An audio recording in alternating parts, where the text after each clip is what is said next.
જય દ્વારકાધીશ ને જય માતાજી મિત્રો આપણે વાત કરવાની છે કે જે ખેડૂતોને 30 દિવસના તલ થઈ ગયા છે એ તલની અંદર કેવા દવાનો ડોઝ મારવો જેથી કરીને હું તમને સાથી ઠોકીને કહું છું કે આ વસ્તુનો તમે ઉપયોગ કરો ને એટલે 110% તલની અંદર જબરજસ્ત રિઝલ્ટ મળશે।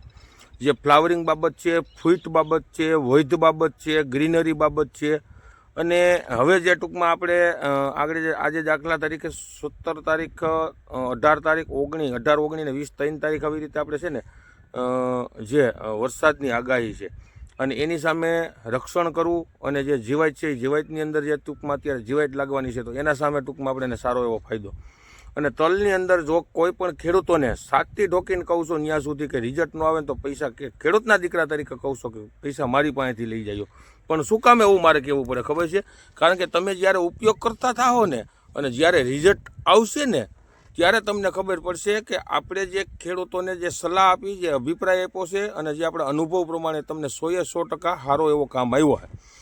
તલનું ઉત્પાદન જો તમારે 10 મણ થતું હોય અને આના રાઉન્ડ આપણે વ્યવસ્થિત સ્ટેપ બાય સ્ટેપ જે હું તમને વિડીયો બનાવી અને કાયમી માટે કહું છું એવી રીતે તમે રાઉન્ડ આપો અને 10 વીઘાના તલ હોય ને તો 5 વીઘાની અંદર ઉપયોગ કરો ને 5 વીઘા મૂકી દો। જો એની તલની અંદર તમને કમસે કમ 2 મણનું ઉત્પાદન વધારે ન આવે ને તો એની જવાબદારી આપણી। હવે કારણ કે આ મારો અનુભવ છે, હું તલ વાવું છું ઘણા વર્ષ થયા, 20 મણ સુધીનું ઉત્પાદન આપણે તલનું લીધેલું છે એટલે હું તમને કહું છું। જો એની અંદર છે ને મિત્રો, હવે તમારા વિસ્તારમાં દાખલા તરીકે હું જે દવા કહું છું ને જડતી હોય કે ન જડતી હોય મને ખબર હોતી નથી કે આ એગ્રોમાં જડતી હોય છે, કેમ કે આપણે એક તમારી જોડે ખેડૂત જ છીએ। જો આપણી ચેનલમાં નવા મિત્રો હોય તો ચેનલને સબસ્ક્રાઈબ કરવાનું મિત્રો ભૂલતા નહીં, વિડીયો સારો લાગે તો શેર કરજો। હવે તમને દવા વિશેની માહિતી આપી દઉં છું।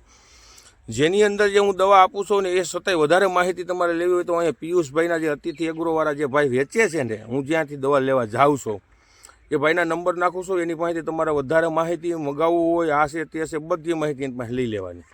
એની અંદર જે એક ફ્લોરિજીન નામની જે આપણે એક દવા આવે છે જે 10 ml નું પ્રમાણ હોય છે અને જે ફ્લાવરિંગ માટેની જબરજસ્ત, અને એ હું તમને કહી દઉં છું ફ્લોરિજીન ફ્લાવરિંગ માટેની એક આખી અલગ પદ્ધતિથી અલગ વસ્તુ જે બનાવેલી છે જે અત્યારે વિદેશોની અંદર પણ આપણી પ્રોડક્ટ ત્યાં ડંકો વગાડે છે। આ હું તમને એ કહું છું, વિદેશના નામે જે આપણે અત્યારે અહીંયા ક્ષેત્રે છે કે ભાઈ અમેરિકાની ટેકનોલોજીની દવા આપણે અહીંયા ભારતમાં ગુજરાતમાં વેચાય જે આપણે ક્ષેત્રે છે ખરેખર હોતી નથી, પણ એ હું તમને ગર્વપૂર્વક કહું છું કે આપણી પ્રોડક્ટ ગુજરાતની જે અમેરિકાની અંદર ફ્લોરિજીન ડંકો વાગે છે, ડંકો મિત્રો।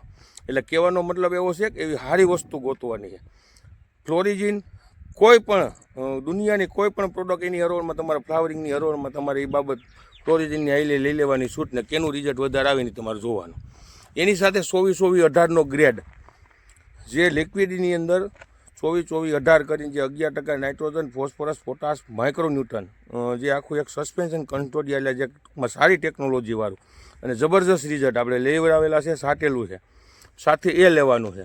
એની સાથે તમારે જીવાતનાશકમાં ટૂંકમાં ઇથિયોન સાયફર, આ 3 વસ્તુ તો ફરજિયાત કરવાની છે। અને શક્ય હોય તો અત્યારના વાતાવરણ પ્રમાણે 30 દિવસના તલ થયા હોય તો એની અંદર તમારે ખરેખર ખાસ જે આપણે જીરા જમ્પર પ્લસ કરીને જે પ્રોડક્ટ આવે છે, જે જીરા જમ્પર આપણે જીરાની અંદર ખૂબ જ મોટા પ્રમાણમાં વપરાય છે અને ખૂબ જ મોટા રિઝલ્ટ છે, જબરજસ્ત રિઝલ્ટ છે, પણ એ પ્રોડક્ટ અત્યારે તલની અંદર એ પણ સારામાં સારું નહીં જબરજસ્ત રિઝલ્ટ આપશે। સારામાં સારા કરતાંય મેં કીધું એમ તમારે ખાલી કમસે કમ 2 ક્યારા મૂકી દેવા, 50 ml પર પંપે, બરાબર, 24-18 30 ml પર પંપે।